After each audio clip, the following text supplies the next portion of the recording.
So what's one of the biggest challenges of starting and running your own business? It's trying to do everything yourself, isn't it? And you end up working all the hours available and it gets crazy. Let me tell you how to avoid that, coming right up.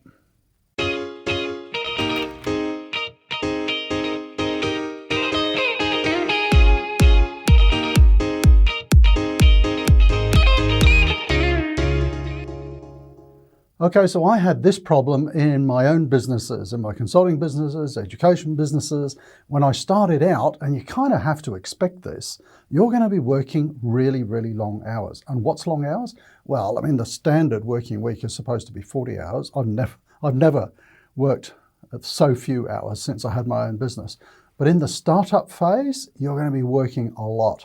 So depending on the type of business you got, it might be a management consulting business, it could be a coaching business, could be anything. Basically what you're doing is you're out there selling and delivering services to your customers, but then you also have to keep the business running. And what are all those things? You've got to be doing the administration, ordering business cards, whatever it might be. You've got to be doing the marketing. That's probably a lot of that online. That gets pretty complicated these days with blogs and videos and social media. You've then obviously got to be doing the sales. You've got to be doing the accounting. I mean, you do got to keep your books. It's probably not too onerous when you first start out, but you've got to do the reporting every month. So a lot of that is going to take up your time. Now, most people start their own business and they think, well, I'll be working, Monday to Friday, 9 to 5, delivering services to my customers, to my clients, and I'll be making all this money, and that's great. But who's going to run the business? Who's going to do the back office stuff? So when I started out, I ended up doing that mostly at the weekends and in the evenings. So all I'm saying is when you're starting out with your own small business, expect the hours are going to be long. You might be doing 40 or 50 hours a week just servicing customers.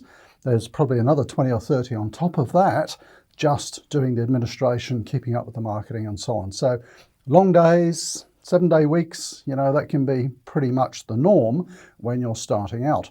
So one of the things that I cottoned on to very early on, very late actually, I'm putting that the wrong way around. So I started my first business in 1997 and I brought on, I think the first member of staff was a part-time bookkeeper. After about a year, I was doing all the bookkeeping myself on MYOB. And then we started to bring in, extra people to deliver services, and eventually it became sort of a full-time admin person. But one of the struggles that you have as a small business owner is all of that is really expensive. While you're doing it, there's kind of zero cost, except your hours and your health suffers, family suffers, and all the rest of it. So there's this fine balance. And had the sort of support been around that it's available now, I tell you what, I would have saved a lot of stress and a lot of grief. And what am I talking about? It's access to virtual assistants. I just wish that concept was around when I started my businesses way back in 1997. I discovered it about, depending when you're watching this video, in about 2012, 2011. I actually tried out the services of a virtual assistant based overseas, and I loved it so much I started my own virtual assistant company.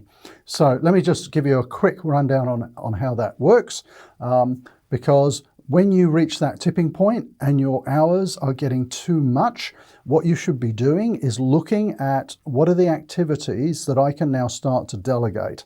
And once you've got 10 or 15 hours of task that you could delegate every week, I would recommend getting a virtual assistant. Now, if you're watching this on Virtual Done Well, you're on the right channel already. If you're watching it on Consulting Business School, I'll put a link below to Virtual Done Well. That channel is all about utilizing virtual assistants. So when you get to 10 or 15 hours, I reckon that's about the trigger point.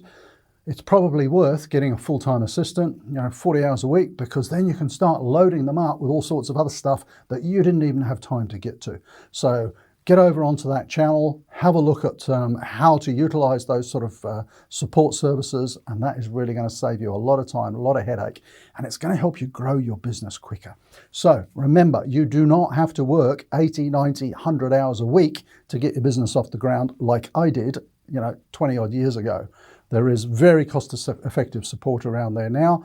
So if once you're hitting up around 60, 70 hours a week, there's probably 20 hours of that you could actually delegate. And there's really simple processes to do that. Check out the links below. That's the way to do it. Okay, so you know how this works. If you found that useful, do like, do comment below. I'll answer any questions that you've got. Do subscribe if you're not already subscribed. Hit the bell. That way you know every time a new video is coming out, and it's generally on a Wednesday. Thank you for watching, and I'll see you next week.